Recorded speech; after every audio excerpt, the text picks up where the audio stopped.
नमो नमः सभी विद्यार्थियों को मेरा नमस्कार।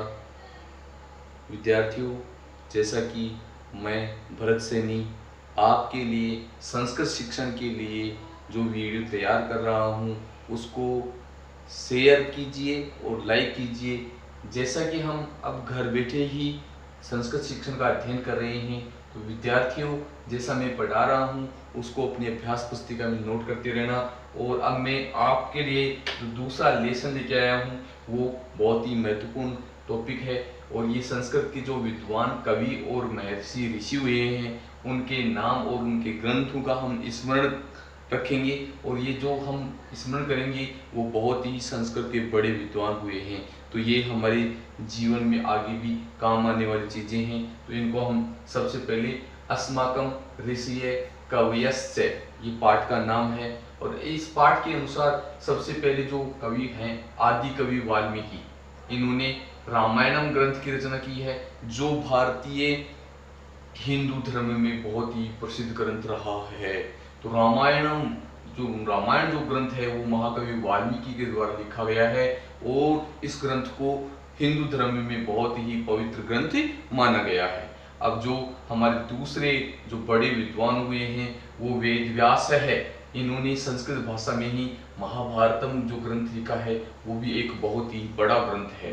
और इन्होंने अष्टादश पुराणानी यानी पुराणों की संख्या 18 होती है और 18 पुराणों की रचना इन्होंने ही की है। तो आपसे पूछ लिया जाए कि अष्टादश पुराणानी जो 18 पुराण हैं उनको किन्होंने लिखा है, तो हमारा उत्तर होगा वेद व्यास है।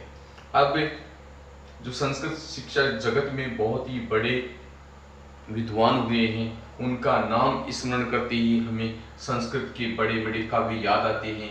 वो है हमारे कवि कुलगुरु कालिदास। तो कवि कुलगुरु कालिदास ने सबसे पहले जो ग्रंथ लिखा वो रघुवंशम, कुमार संभवम और अभिज्ञान शकुंतलम, इस प्रकार से ये 3 जो नाटक लिखे हैं उन नाटकों में जो अभिज्ञान शकुंतलम नाटक है बहुत ही अति सुंदर नाटक है।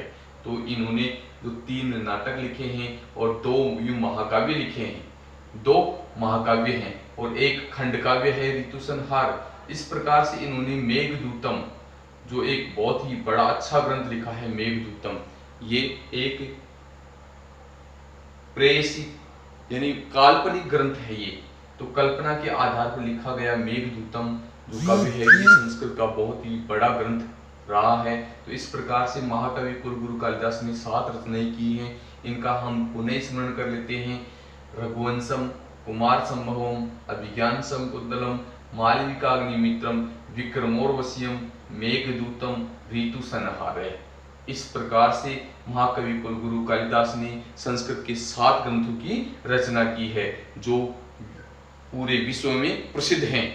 अब हमारे संस्कृत के एक महान विद्वान महाकवि माघ हुए हैं। महाकवि माघ ने एक ग्रंथ लिखा है शिशुपाल वधम। ये महाभारत पर आधारित ये ग्रंथ शिशुपाल वधम जिन्होंने महाकवि माघ ने लिखा है और ये भी बहुत ही संस्कृत के विख्यात विद्वान हुए हैं। और इन्होंने श्री कृष्ण भगवान को नायक मानते हुए इस ग्रंथ की रचना की है। तो विद्यार्थियों, अब इन जो हमारे जो बड़े संस्कृत के विद्वान हुए हैं उनका हम नाम याद रखेंगे और उनके द्वारा लिखे गए ग्रंथ भी याद कर लेंगे। अब हम इसके अभ्यास रूप में जो ग्रंथ आए हैं उनका मिलान करना है। तो सुमेलनम कुर्वन्तु, यानी एक तरफ तो महाकवि आ जाएगा, दूसरी तरफ काव्यानि आएंगी। तो हमें जैसे वाल्मीकि कै वर्ण में आता है, वाल्मीकि रामायणम, तो यहाँ पर कै वर्ण लिख देंगे, इसके सामने कै आ जाएगा। और ऐसे ही वेद व्यास है, जो वेद व्यास जो हैं उन्होंने महाभारत की रचना की है, तो महाभारत के सामने इसका जो वर्ण ख है ये इसके सामने लिखा जाएगा, उत्तर में हो जाएगा। और ऐसे ही कालिदास है, कालिदास का जो ग्रंथ है वो रघुवंशम और कालिदास का जो क्रम है यहाँ पर गय, तो ये इसके सामने गय लिख देंगे। और माघे ने शिशुपाल वधम लिखा है और माघे का जो यह घ नंबर है वो घ इसके उत्तर में आ जाएगा। इस प्रकार से हम इनका मेल कर देंगे। और यदि ऐसा न लिखो तो इनके सामने भी हम लिख सकते हैं। जैसे वाल्मीकि लिख करके इसके सामने हम लिख देंगे रामायण। फिर वेद व्यास है, इसके सामने वेद व्यास के सामने हम महाभारतम लिख देंगे। कालिदास से लिख करके रघुवंशम लिख देंगे।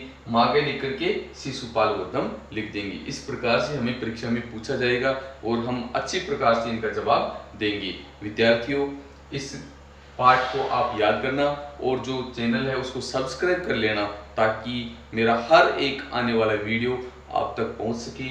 अब मैं कल पुनः जो तीसरा पाठ होगा हमारा वो लेकर के पुनः उपस्थित होऊंगा।